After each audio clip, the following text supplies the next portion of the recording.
Welcome to the Open House podcast where women talk real estate. I'm Steph Douglas. And I'm Kristina Moderis. How's it Hey, going? I'm feeling not great, which is terrifying. I hate that. I woke up with like a little tickle in my throat, so I just downed some herbs and I'm drinking hot water and I don't know. I don't want to be sick. Don't. I know. I woke up also kind of feeling that way, but not, my throat hurt a little bit. Mainly, I think I'm just not sleeping enough. So Yes. my anxiety is a little high and like, oh yeah. But wow, what a mood we're in. I know, it's the worst. We'll get some energy. This is reward, like energizing. I feel like. It really is. Daylight savings really like affected me. I just haven't been tired. It'll be like 1 a.m. I'm always tired at 1 a.m. 1 a.m. and I'm just like wide awake. I feel that way too. And there's no one like there. I think I'm the more responsible one between me and Eric, but like it's like you can get away with stuff more. When he's not there. There's no one there to judge you, even though he's not judging me. I'm just, totally. I judge myself when someone's around me. I'm like, what are they thinking about me? Even though we have like the least judgmental partners. Like the rule I made, I was like, okay, I don't want to have no phones in our room. And last night I was scrolling TikTok in my bed. I was like, I had a long day. No, I deserve this. The way that I justify TikTok is research. I'm like, I'm looking for ideas. So, you know what? I was saying that yesterday to some friends and I was like, I need to look at the data because I think like I've been spending so much time on TikTok and I need to look at the reality of my time on TikTok is not showing. If I'm calling it work, it's not really giving me the results that if I spent my time elsewhere, I would have more joy. And I like TikTok. Does it bring me down? I don't think so. But I know. Probably. You learn stuff. Like, I mean, I've seen recipes but there's a lot of, you have to cut through a lot of like the other night I woke up, or Charlie woke me up to go outside and I came back and I watched like I deep dived into this woman's story who her husband had cheated on her. Like, no, I am not getting anything from that. And those are the ones that somehow get you. I have no interest in that, but yet it draws me in somehow. How? I'd go to their page. I find it's so bad.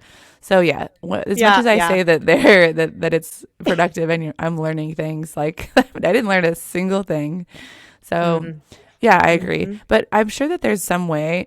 This is so nerdy. But if we could like Google trends, top TikTok trends, and then we just use those because we have to make them, and it's hard. But like the trendy ones aren't always. There's some trendy ones have done pretty well, but usually it's like not. Right. I think so. Steph and I's goal for last quarter one of the goals was we were going to create each of us 5 TikToks a week. And post once a day and then look at the results, which I don't think we really looked at the results. We should look at them more because I think that will like make us want to do probably less because before we made that goal, we were making them and like posting them as it's probably good to have some structure with work stuff like that, but I don't know. Change.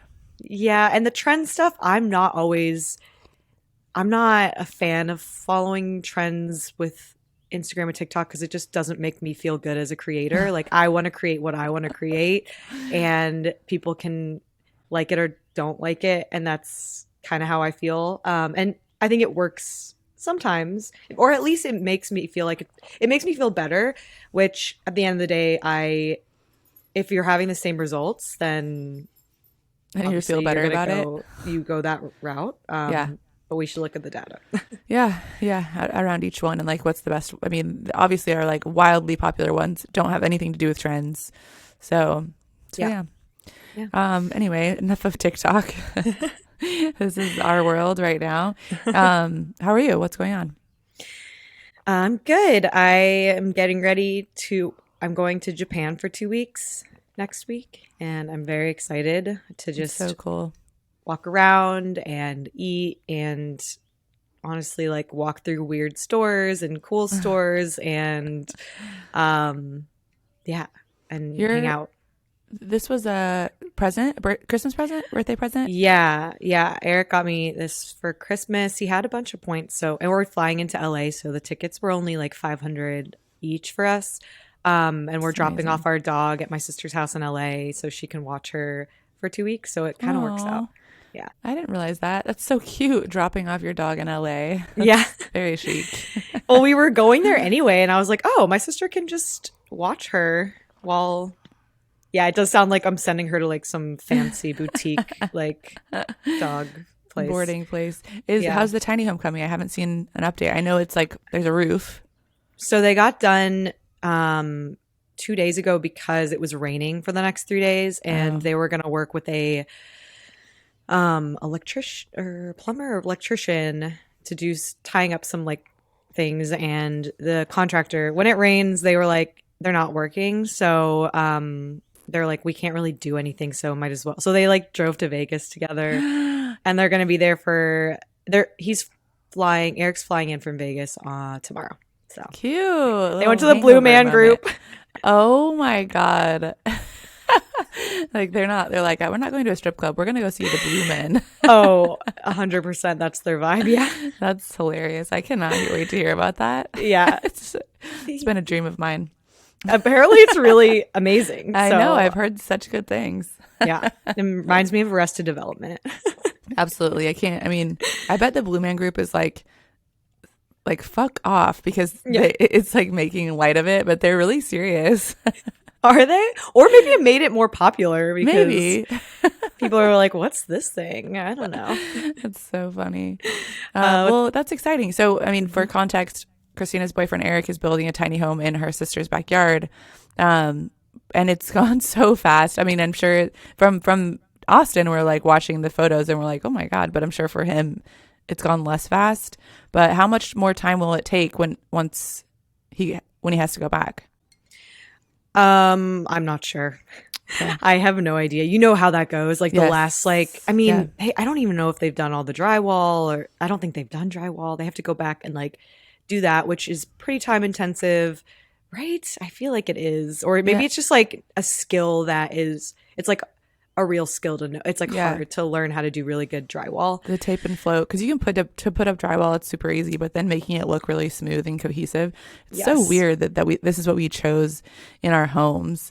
Like there's just, it's such a weird, like when you think about it, it's just so normal. Everybody has drywall, but there was some reason this was like, this gypsum board was just cheaper for a while, and that's why they put it into homes. It's like, it's weird, but it's insular too. Are they doing drywall, or are they doing, I thought they were going to do wood. I think it's drywall. Still drywall for a lot of it. I think so. Or maybe it is plywood for some of it. I have to ask, but they do have to insulate it too. So I don't know how they're going to do that. But they did a really cool design. So how at the top of houses there's like vents coming out, because you have to like vent out from your attic. I think the reason for that, it's just like hot air is in there and it needs to like have a circulating air. So instead of that, they put little like slits when they built the roof. Like, you know how the roof goes like, it's like an A shape or a A shape, and then under the under the roof, under the hangover, like the eaves. Yes, in the eaves of the roof, that's where they put slits in for the vent. And so you don't have to see them. So cool. Great job. Yeah, I was like, that's amazing. I have tiny home news too, which I feel like we could probably do a whole episode on this and maybe bring the guy that owns this company on. Yes. Because it's amazing. It's such a good idea, and I'm excited for it. So basically, my friend Sam, he actually watched me build a tiny home just like online, and he was like, I think I could do that. And so he built the exact same tiny home, and he was like, this is really cool and fun. And he has a brother who's in the NFL who has a lot of, but detail, but it matters. His brother was like, I want to start investing. Like he's like, I know that this isn't going to last forever. I can't, people in the NFL, please invest your money. There's so many people that end up like making $2 million a year, and then they end up broke after. Anyway, he has an infusion of capital. And so they are building tiny homes, and people's lots or on their yards, and they're basically leasing the land, and so they cover all the costs. So I'm doing this right now. Ooh. I have a house in a really good location that has space, and so they're building the tiny home. It's $2,500 down for me, and that's it. No, Oh my gosh. other money. It's on a trailer, so if they ever need to roll it away, they can. But they cover all the rest of the cost, and then they take 75% of the Airbnb income, and I get 25% of the income. They manage it. I don't even have to touch it. I have to do nothing. Oh, So, wow. Isn't That's that cool? really cool. Yeah. I'm like, wait, should they do that? Should they finish out the shed we have? Does it Yeah, have to be on seriously. wheels? Yeah, that's the only thing is that their model is that like after 3 years you're able to buy it, but then if like for some reason they get in trouble for code, they'll just roll it away. So Okay, so they're not doing like permits or anything. mm-mm. Okay, cool. I don't care. So yeah, it's more of like it could be temporary, but it looks really cute. We can link the website. Their tiny homes are really cute. Okay, yeah. So. I think we should definitely talk to him about that. If he ever needs extra help, I'm sure Matt or Eric would love to help them as well. So yeah. I mean, the crew that does it, they do it in 6 weeks, and they have, I think, like 8 or something in the city now. And it's just like the biggest barrier to having a tiny home in your backyard is cost, right? So if you could do that quickly, get an extra, $500 to $1,000 a month for doing nothing, it's really a no-brainer. we should have them come to our woman investor group too. Oh yeah, and speak. Yes, he would love that. I'm having dinner with him tomorrow, so cool. I'll pitch it. Yeah, all the ideas. We have a woman investor meetup that meets every month in Austin, Texas. It's really like chill. Like if you don't need to be nervous about it. We're very warm, welcoming. If you don't know anyone and you're just like look kind of awkward, we'll walk up to you and chat. Don't worry. Like I get that kind of stuff, and like very like we obviously. Maybe that's not obvious. We started this group because there are a lot of weird, cringe real estate investor groups with like just weird personalities in these groups. Like very strange egos come out. And so we wanted to create a group that felt like very warm, welcoming, very community oriented. There's people who have a lot of experience. There's people who have some and no experience. So come on down. Yeah, everybody's all ranges. Actually, I have like an internet friend who's lovely, and I've met her multiple times in person. We've hung out. She's a real estate agent, and she was at like a builder meetup last night, and she posted up on it on her story, and it was exactly what we used to do. It was like in the back of a Chili's, like literally almost. I don't think that this was a Chili's, but it was like a Outback or something. Yeah, and they were all just like in rows in tables, sitting and listening to a dude. Every single person around her was a dude. I was like, that's not friendly. And then there's like a weird sales pitch at the end. Yes, always, because that's the sponsor, and that's it's not the best environment. So we wanted to make something that didn't exist. Yes, exactly. Cool. Anything else before we jump in? I don't know. I don't know. I don't think so. We're fine. We're good. I'm excited about this topic today. Mm-hmm. Me too. Yeah, I think like because this is a real estate podcast, right? But I was like, this would be a good topic because I think like some people have been following us for a while, and they might not know exactly how we started, what we do, and yeah, I think it's just like an interesting story. Yeah. And showing about collaboration, partnering with friends, making it more normal. Yeah. I would also say that when you're a real estate investor, or even like if you're making any sort of income off of your home, you are an entrepreneur. Like it is a business, and if you treat it like a business, so we kind of took that a step further in opening a real estate brokerage, but it all apply. Right. So, okay. So what we're talking about is the top 5 lessons of running a real estate company together. And I think like when we jumped into this, we didn't really do it super intentionally. We were like, there was a cool building that we were both realtors. Steph was also a teacher. We were working a lot. And I think I think we had been friends for like a couple years then. And when we met on Instagram. Was it 2015? No, I think it was 2016 or 2017. 16 or 17. Maybe late 2016, because I bought Gonzalez in 2016.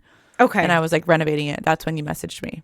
Okay. Yes. Yeah. I was like, had already gone to all these weird meetups, had reached out to dudes and women and anyone online who was a real estate investor, had really weird encounters with people who thought I was hitting on them, or like, so I was just desperately trying to find women who were actually interested in real estate and actually like wanting to make moves. So I think I searched a hashtag of like East Austin real estate or something. And that's how I found Steph's account. And I just like messaged her. I was like, hello. That's so wild. I was posting and like, I was like, I guess I should put some hashtags on it. I had like 300 followers or something. Oh my gosh. Like imagine if you hadn't used a hashtag. We would have never found each other. Seriously, the importance of hashtags. God. Oh, or even a location. I don't remember if it was location or hashtag. Something. Yeah, something. Putting yourself out there on the internet, which is weirdly like, I think we do it so much now that we forget that it's hard to do. Because I was talking to my sister, she wanted to start a TikTok account, and I was like, just do it. Like, just put up these cool videos. Here's like 10 ideas. And she was like, I just don't want to, like, people are scared of what they'll look like. Your sister? Yeah. She's scared? Yes. She's scared of, she doesn't want to do the talking videos because she's like, that's weird. I don't know what to say. Or like, people are going to think, like, I think it's like, yeah, we're our biggest critics. So yeah, absolutely.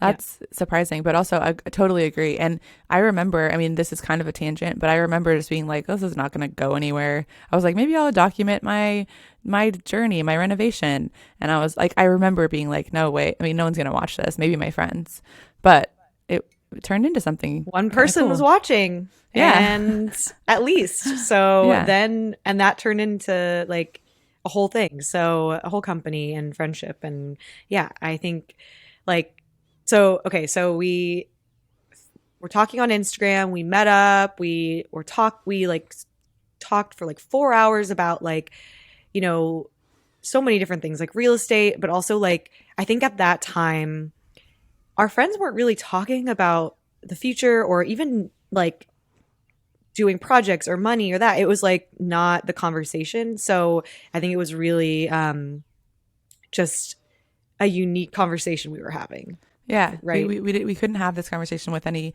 of our other friends, rightfully so. I mean, we were like 25, 26. Mm-hmm. I mean, it's not a normal conversation for people to be having at that age. But we were just like, okay, wait, we kind of got bit by the bug. Like we were like, this is really interesting. And the idea of building wealth because we didn't have anything, or like building freedom was really fascinating to us. And so we were like, this is exciting. Like there's so much possibility out there, and it's really invigorating to talk to someone about that who's like on the same page. Right. Was this, so you were working on a project. Had I bought my house? Was that when I bought my house, or was it before? So 2016. I think you already bought it, because I remember being like, oh damn, like she's doing stuff. So you and Brent already bought that. Oh, okay. Yeah. Well, we had bought, I think we bought that when I was 20. But you hadn't bought your house yet. Yes. Like your house in Austin. Yep. That's okay. I remember this now. And that happened like shortly after we met. And then, that happened, and I was like, oh my God, cool. And then you did that really quick renovation. But we kept in touch, and we would like meet up a lot. Like we were kind of like fast friends. Yeah. And we were going to a lot of meetups together. And I think we were, you were teaching. So it was like, you were doing a lot. And then you opened a yoga studio. It was like, we were doing a lot of things. And like ambition for ambition's sake. Like, what should we do?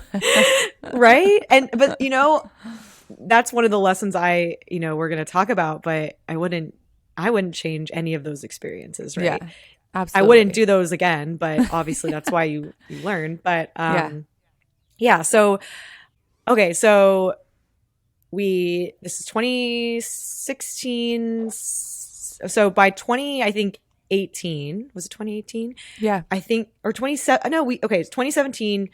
I was like desperately wanting to get a office, or like I wanted to collaborate. I was like, I just was like, I want to like, there's so many women organizations in Austin, especially at that time. It was like so close knit. Everyone's like down to collaborate, down to help. It was such a nice environment to be around. And I really wanted to get out of my house and get an office because I was a realtor at that time. And I was desperately wanting community and like wanting a different workspace. So I started looking, and I found this, like, I was looking even like, should I rent a house? Should I, like, what should I do? And I found this like dilapidated, abandoned yellow building in East Austin that was for sale, that had been for sale for a while. And I think me and you can always kind of just chatted about like, one day, you'll just not be a teacher anymore because it was so hard. It was the hardest job, even though you had done like a lot of different things at that point. Yeah. Oh, absolutely. The hardest job I'd ever had. Yeah. And that was 2018. My last day of teaching was October 18th. So I think we closed like, well, you were like, this place is cool. And I was like, I've already seen that place. Like it's on my radar too. And it was pretty cheap for a commercial building. Yeah, it was $250. I think they listed it for like I think they listed it for like 270, 280. Yeah. And we got it down to 250, 240. We bought it for 240, and we had to put 25% down. And then it was like, I mean, we were gonna have to put so much into it because it was just it was covered in graffiti. We have a whole blog. Yes, we'll link here to the before and after photos. Yeah. It was, and then there was like potholes. At one point we got there and a car had been stuck, was just like stuck there because they couldn't continue after being stuck in a pothole. So we had to like, I mean, that stuff is really like large scale and expensive. So that was a challenge too. But yeah, we wanted a space to go outside of our houses and like kind of have an office. Yeah. And this is like, I'm sure we talked about this some, but really it was so natural. We were like, let's buy it. Yeah. Well, it was like not even like, okay, should we talk about like our terms or like who gets 50, like, it was, we were just like, let's do it. Like, let's get into it and like, let's try it. And we didn't know the full trajectory of what it would become. And like, we never could have predicted it. And it kind of evolved in a natural way. And so we bought it. I think we did decide to merge when we bought it. We were like, okay, we're going to be basically a team together. Right. Because we did talk about getting an LLC because we both had done, I had done that with Brent, my friend who I bought this other property to, like, we bought it together. So I knew like we need like an LLC at least. And then when we were doing that, we were like, I think that was when I think you decided, and I was also like, I mean, you should just come on, like, let's just be in, like, let's just be a real estate team together. So Steph had already been thinking about that, and you just did it. You were like, I'm going to do this full time. So we closed on this building, and not only did we close on a new building, we'd never bought commercial before. We were starting a new company together. And we were like, let's make it a community event center. So we were starting like 3 companies at once because we were renovating we were doing a complete renovation on this property. Yeah. We were also figuring out how to partner together and how that was going to look, because we had an idea of like, okay, so this community event center, I mean, that was a whole other company too. We can like use it for our workshops that we'll do, but we can also like let the community use it, and we can put food trucks on there.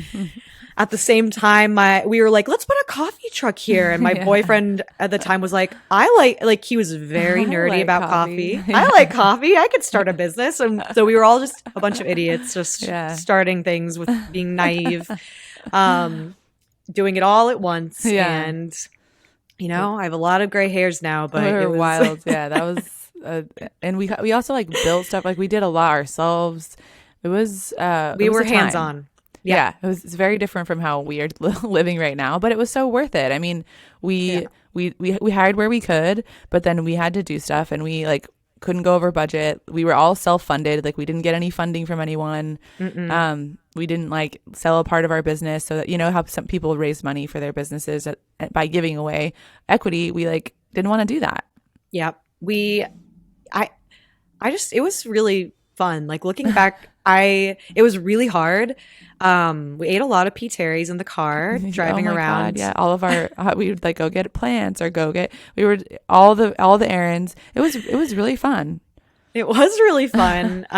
It was really stressful, but it was really fun. We also in the same time tried to hire our first employee, which now I'm like, that poor girl. Like we were probably we were at the time, I think like, God, why doesn't she just get this? But we were also like, we were all over the place. We were also like, do you want to work at this like dilapidated building while we renovate it? I just have a vision of her sitting in this vacant building with like a plastic folding table. And we were like, all right, get there at 9. Like nobody, it was so bad. Shout out to her. If she's listening, she's not though. She's probably like, oh, she's really like fuck those women. Like they are the worst. But yeah, we just didn't know what we didn't know. And like, again, I feel like this is coming from like directly from our business coach now, but I'm like giving ourselves grace of absolutely.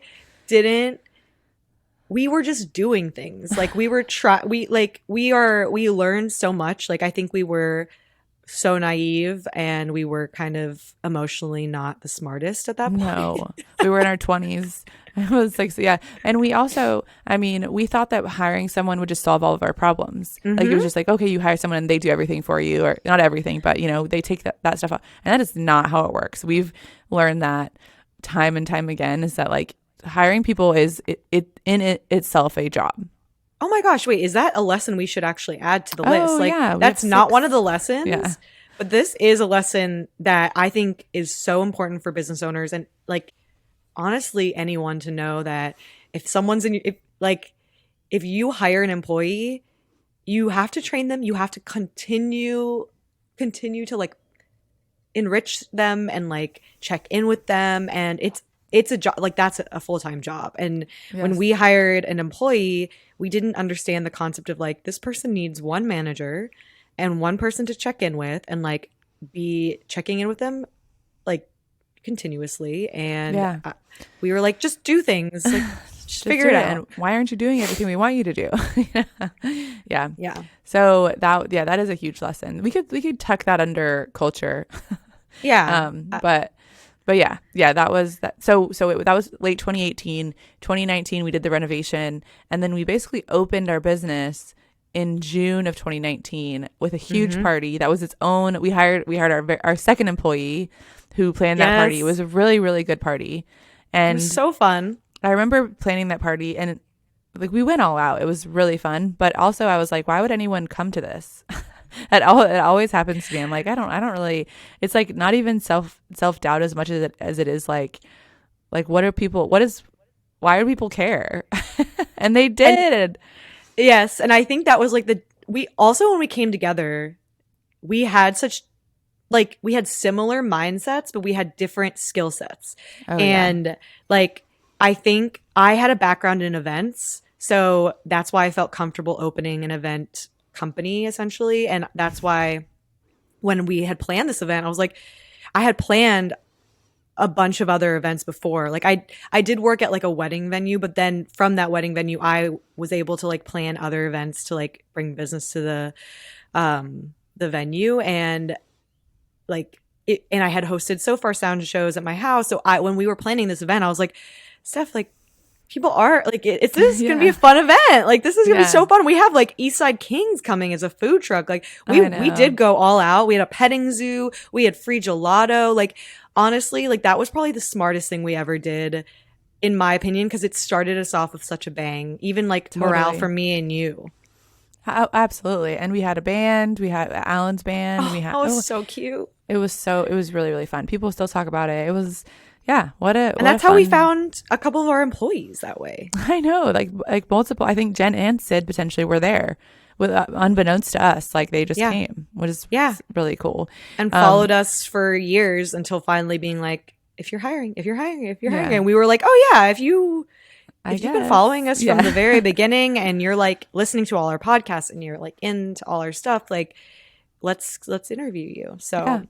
It was great. So June 2019 was that party, and then we were like, okay, events, and so we had our employee who were like, okay, will you help us further with these events? So that was like technically number 2, and then and the person before that we had hired, she left, obviously, so we had one employee, and then we were like ramped up community events. We had people like doing their weekly writing the stuff there. And, people were excited about the space. There was a jewelry store opening. And then March 2020 came. Yeah, I know. We had so many fun events. Like, I really do miss that, that side of things. Because it really truly felt so community oriented, and not just with real estate. It all kind of was like full circle.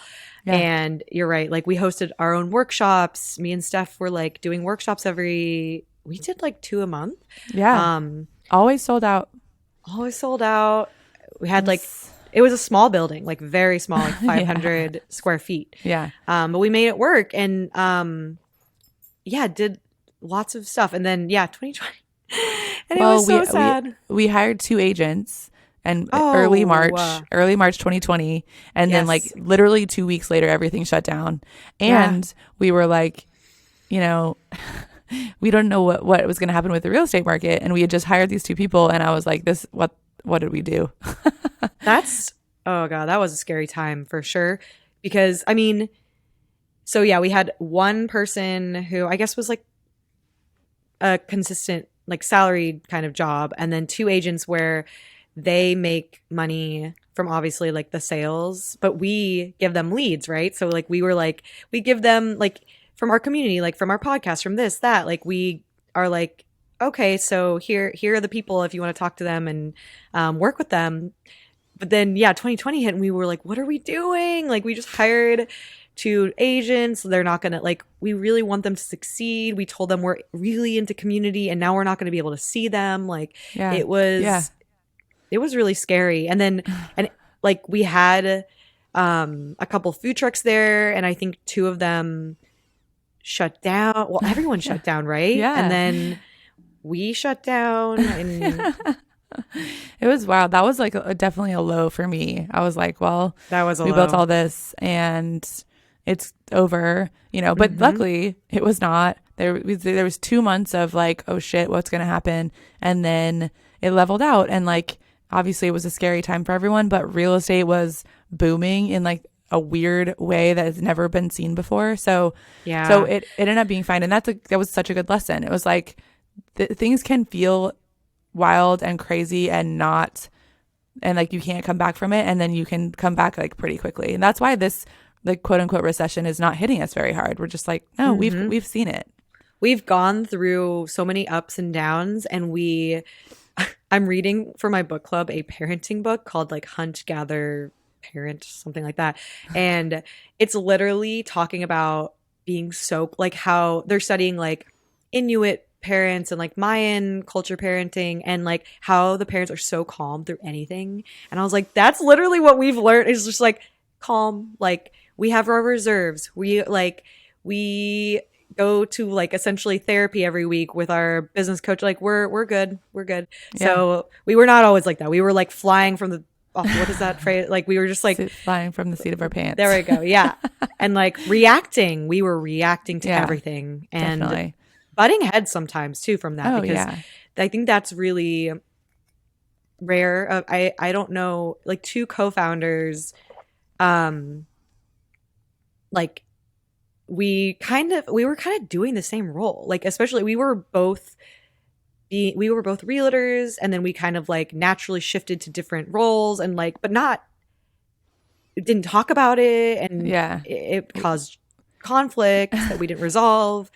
Yeah. So I mean, neither of us really had entrepreneurial experience, and we didn't see that happening in our households. I mean, I guess your parents had a store, but it's a little different. we saw it. I saw they owned 4 consignment stores growing up, children's consignment stores, but they worked together. It was not a good example of what you should be doing. Like very, I would not ever want to run business. No offense, parents, but yeah, it was chaos, like chaos. And my mom was a teacher and my dad was a mechanic. And so like there was no example. There was nothing that we could be like, oh, like I know that we should sit down and we should discuss our roles or whatever. And luckily we hired some contractors along the way, and like we took what we needed from them, and it wasn't always like the best thing ever, but we did. Oh, contractors so like consultants. Consultants. Like a fractional COO, like to help us with operations, and while it was like not a long-term fix, it was like we learned a lot from that. We aren't afraid to ask for help. Yes. Oh no, that is, I think, God, we're so many lessons that we didn't write down, but that's fine. Like that's asking for help is, I think, the best thing that we both know how to do. Like absolutely. I think that is why we are successful, because I am not scared of just being like, I don't know how to do this, so I'm going to research how to do this, or like find someone else who knows how to do this. Yes. And we tell our team now to do that. So we're teaching them how to do that. And yeah, it's collaboration. You have to collaborate. Like I even wrote down a note today of something I saw in Slack with our team that I was like, this was something that got missed because we didn't collaborate. Oh, and like good. We just need to talk about it at our one-on-ones. So yeah, amazing. Learning. Okay, so our team, our team consists of me, Kristina, co-founders, and essentially co-CEOs. We don't call ourselves that, but that's what we are. But then we've split off. Like I handle the finances and the sales, and Kristina handles marketing and like management of our full-time employees, who are Gracie, who is our admin specialist, and Holly, what is her title, her role? Marketing manager. Not her. I know her role, but her title. Oh, yes. And yeah, she is, I mean, they're powerhouse. They're our only full-time, like salaried employees, and then including us. So there's 4 of us.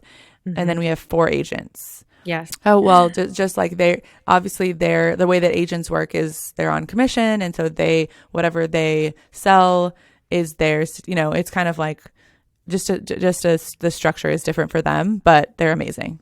Yeah. And then we've hired contractors in the past. We do have Megan, who she edits our podcasts, and she's done a lot of other little like things here and there that we've needed. And then Holly will often like hire people one-offs on why did I just forget the name of it? Fiverr. On Fiverr, yeah.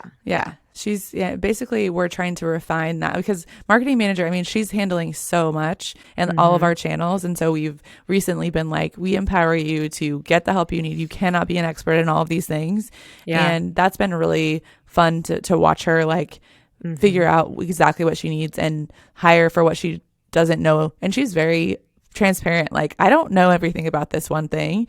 And we're like, do it, like whatever you need to get. And you don't need to hire someone who knows everything. You need to hire someone who's resourceful and is able to learn and find the answers. And can delegate and can collaborate. Yeah. So yeah, I think, and that has not been like, we've made lots of mistakes with our employees, like kind of failed them in many different ways.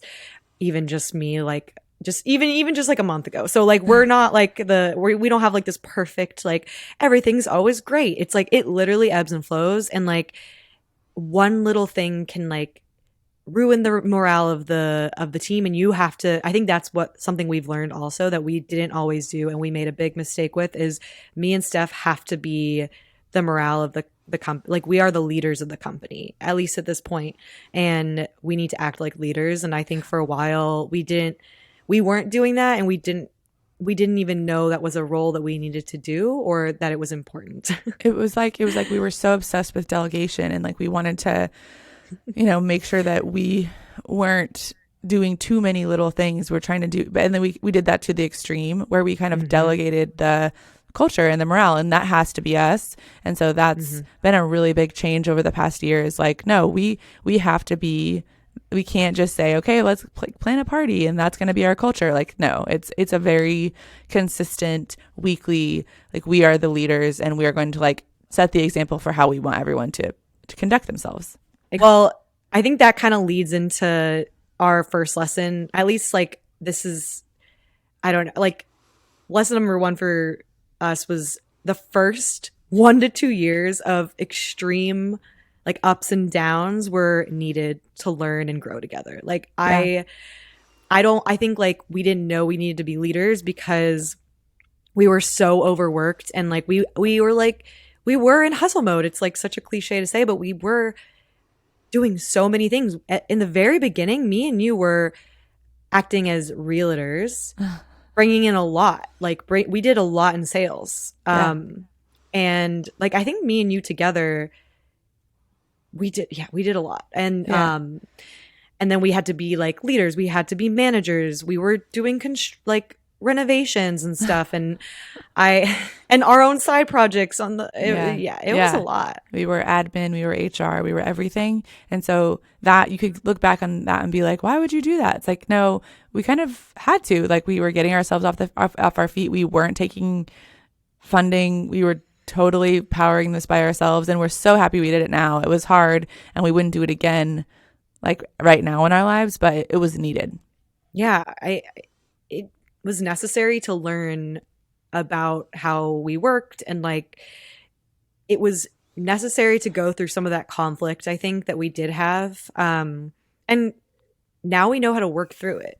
Like I think we learned like also conflict is good, you just need to resolve it. Like if you don't if there's like underlying conflict, or if someone won't like admit there's conflict and there's just like passive aggressiveness, like it's really bad.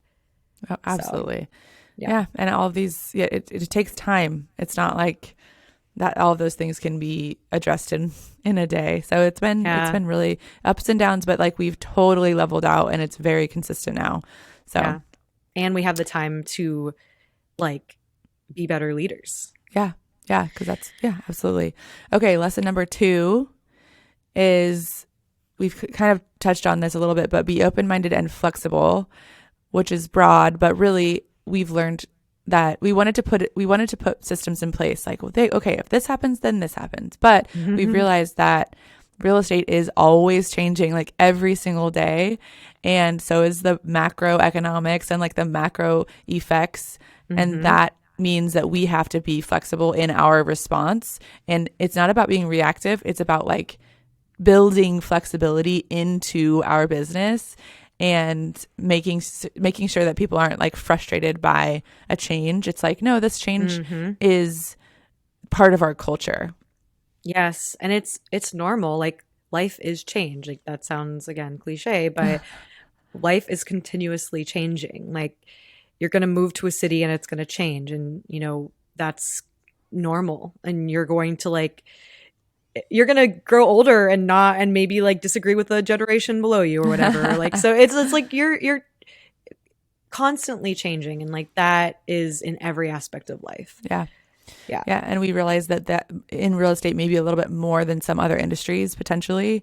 I think you're right though. In general, like the macroeconomics are always going to be changing, but like, the market, everyone's always like, how's the market? What's happening in the market? Because it's so different. And so keeping our pulse on that really intensely, and also making sure that our agents are comfortable and like, and consistent, but also have a good attitude and have a good inner monologue when things are slower and when things are faster. It's like we had to teach them that too. It's like, this business, you're not getting a steady paycheck every month. It's about the ebbs and flows of the market and the business. And so that's a really good lesson that we learned ourselves and passed on to our agents. Yeah. And I think that also makes us stick out as a real estate brokerage, is we teach our community to look internally, like know yourself. If you want to be a real estate investor, even if you're trying to buy one house with your friend or your girlfriend or boyfriend or whatever, like you need to know yourself. You need to be a good communicator. You need to work on yourself and like know your own financial situation, because then you will be able to decide for yourself, like, is it a good time for me to buy? You don't need to like look at outside resources, which honestly, a lot of realtors are going to tell you it's a good time to buy all the time. And that's not true, because how are they supposed to know that? With like, everyone has their own financial journey. Yeah. Their own internal journey. They're like, there's no right time or wrong time. Like when interest rates were really low, that doesn't mean it was a good time, because there was so much competition. Like it could have been a good time for you if you were emotionally ready for that competition. But if you weren't, you were going to be drained, and you probably would, some people probably who went through that process, that's probably going to stop them from buying for the next 5 years, because it was so traumatic if you weren't emotionally ready for it. Yeah. That's why it's not about like it's a good time, it's a bad time. It's about like really knowing your options, and that's why we are here. It's like we want you to know the options. Join our community so that you're surrounded by people who are very plugged in and help you to know thyself. Exactly. Okay, so a lesson number 3 for us was having an unbiased third party is a game changer. And like, even in the beginning, I think just me and like things, it can be emotional, right? Like starting a business, you would think business doesn't need to be emotional, but I'm trying to like over the years learn to like, hone in on my emotions. But that it can be like seemingly high stakes. Oh yeah. Well, and we're basically married. I mean, our futures are so intertwined, and our lives are so intertwined that having a coach who I mean, call it whatever you want, coach, consultant, therapist, like that has been such a game changer for us. It has changed our whole business for the better.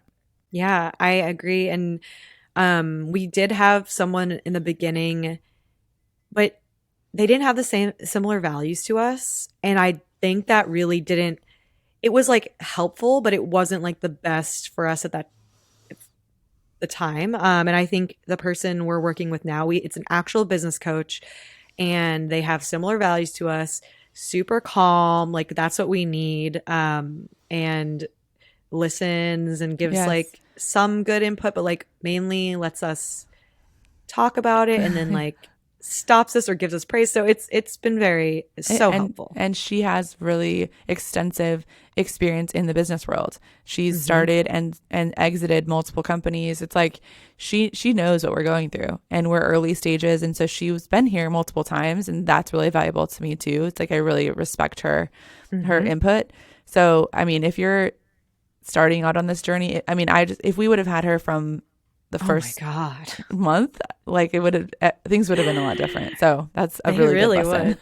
That's true. Hire a business coach. Like, yes, especially if you're, I mean, alone or with someone, definitely that's it. If we had that from the beginning, it would have been great. Yes. And don't be afraid to try out different people. Yeah. Because if someone doesn't feel good to you, then try someone else. Yeah. Okay. Lesson 4, vision alignment, and just basically like, what do you want out of your life? It is so important. And especially when you're a 50-50 co-founder, like that, if you have completely different visions of what you want your life to be, like one person wants to hustle and go, and then like the other person doesn't. And we've gone through those things too, like where we're kind of in different modes. But overall, like we've discussed, we want, schedule freedom. We want to spend a lot of time with our friends and family. Like those type of things, those lifestyle things, it's super important to align on. Yeah, I agree. And at least that's worked out really well for us. And we do continue to talk about it. I think just before we did our retreat, I asked to like, just want to check in, like, what are you thinking for the next 3 years? Like what are you envisioning? And we literally wrote down almost identical things. So yeah.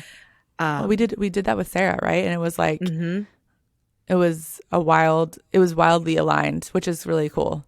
And it's crazy because like we are like we've have similar paths, but like I want to have kids and you don't want to have kids, and it's so don't make that as an excuse. Like that we still want very similar lives, even though like we're like those seem like very different life choices, right? Like, and they could be different things people are wanting, but like we still are very aligned in like where we're wanting our life to head. So absolutely. And it's like the simplest things of how much do you actually want to work? Like put a number to it. In 3 years, how many hours are we working? You know, stuff like that. And not being afraid to talk about it, and also not being like trigger happy if at some point someone's like veering off. That's why we got the business coach. Like we were like we were kind of like diverging, and we were like, wait, we need to come back together, and we were able to do that. Yeah, and it was really just a miscommunication that we couldn't have figured out without having help. So we were like it was like just like very stressful, and like we didn't know how to unblock it. It's like then someone else looking at it from a different perspective, we were like, oh yeah, we want the same thing. So it's crazy. Literally like a relationship. Like it's so emotional to talk about these things, and you feel angry and you feel like the other person is threatening your livelihood or threatening your whatever, and that's not their intention at all. So it's really nice. And then having, I mean, I guess vision alignment, it encompasses it all, but just like there's also when you're 50-50 with someone, is the other am I pulling my weight? It's like we come back to that a lot. It's like, am I, and so that needs to be talked about too. And we've like started to bring that up on our own ends. Like, oh shoot, am I not fulfilling your expectations? Like, let me know how. And our communication around that has really improved. That's such a good point. I forgot that was like a big, I think, unspoken thing between us in the beginning, because we were both like acting as realtors. And I think at one point you were bringing in more of the sales, and I was like, well, I'm doing marketing stuff, and like I have to do the operations, but like then like it was like and we weren't really talking about it in a productive way. We were just getting upset and worked up and we couldn't get it across what we were trying to say. So it's so true that like we work, I think, like do that so well now. So yes, absolutely. But that was also defining roles. Like, what is it that's like, it has to be so clear, and that's part of vision alignment. But like, what is it that I do? What is it that you do? So that neither of us are ever feeling slighted or like, or the opposite, that we're not doing enough. Like, it's important. Yeah. So okay, lesson 5. Yes. This is so good. Culture is everything, and you need to protect that at all costs. And I think we've learned that like you just don't be afraid to make a personnel change to protect that culture and morale. I think it can just feel, I think for us, we just didn't know how to hire people, and we didn't know how to be managers or leaders. And we wanted to push, like we said earlier, we wanted to push the culture on someone else because we just didn't know that was supposed to be our role. So I think when there was like tension at some point in our company, and it was, I think we tried at all points, like it was brought in by an employee, and we were like trying it so many things to like be like, is everything okay? What can we do? And I think it was like our own doing that, like we had put so much of that role on someone else, and then we were trying to take it back, and like that it just wasn't working. I think that no matter how much money people are making, if the culture is bad, it's super easy for people to leave. Like, the culture affects people's daily lives. It's stressful, it's tense, and if it's poisoned, like that's why we had to take control of the culture, which is such a, like, it's like intangible. Like culture, you can't touch, you can't grab onto it. It's a feeling. And so it's really, really hard to address.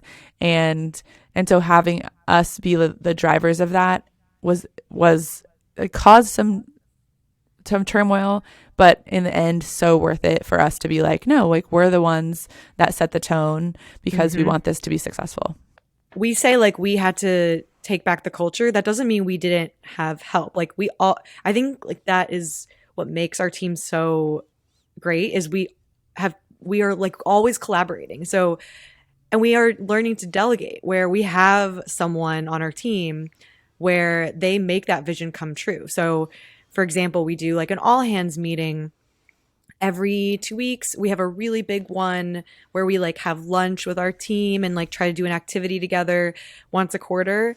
And we have an employee who like takes that and like they'll make sure we know where we're going to the restaurant, like make a reservation. Like, so it's, you can have help, but like you should be driving that. Yes. The culture. Yes. And I think that culture is there. I mean, there is an element of parties and celebration and quality time together, but it's not like, here's some pizza. Like when I was teaching, it'd be like, there's pizza in the break room. No, it's like, yeah, it's the communication. It's the feeling. It's it's like how we handle adversity. Like all of those things go into culture. Also, you know, how we handle people needing time off or whatever. It's like, if people feel held and cared for, they're going to feel like their culture and the morale is really positive. And that's part of it too. It's like, it's all of this wrapped up into one. It's the celebration, it's the party, it's those, but it's also the communication. Right. Yeah. And I would say we didn't add this as a lesson, but maybe it is we kind of spoke about it, is like, just fail. Like, just do it and fail. Like, you're going to fail, and that's not, change how you see failure. Like, that is how you learn. And if you're not failing at all, like, then you're not learning and you're kind of just stagnant. Like, there should be lots of failure in your life. Yes. So, and that applies to real estate too. Like all of these things really, I mean, the culture, morale, of course, if you have a team, but I mean, all of this applies, and just, yeah, we feel really strongly about just doing it. Yeah. Yeah. Well, that was sweet. Yeah, that was fun. I love it. Yeah. It's fun to reminisce, and it's fun to like have this cool company from what we never imagined it could be. I mean, we never imagined we would be here in this position in our pretty houses, and it's crazy. Yeah, and I'm so glad I get to do it with you. Like, I don't know who else I would be able to do this with. It's really cool. That was like when I was doing the last 2 lessons, I was like, how do I say, I mean, like, we never would have been able to do this alone. And I think that that is such a big pro. I know that there's cons and like hard parts about having a co-founder, but I don't think that I definitely wouldn't have been able to do it without you. Yeah, I agree. I would definitely not have been able to do this without you. So, yeah. I'm going to cry. Bye. I know. But luckily we have therapy in 10 minutes. So. Oh my God. Our business coach. Yeah. So our couples therapy. Oh my gosh. Okay. Anyway, well, I love you. This was really fun. And I'll talk to you in 10 minutes. Sounds good. Okay. Bye.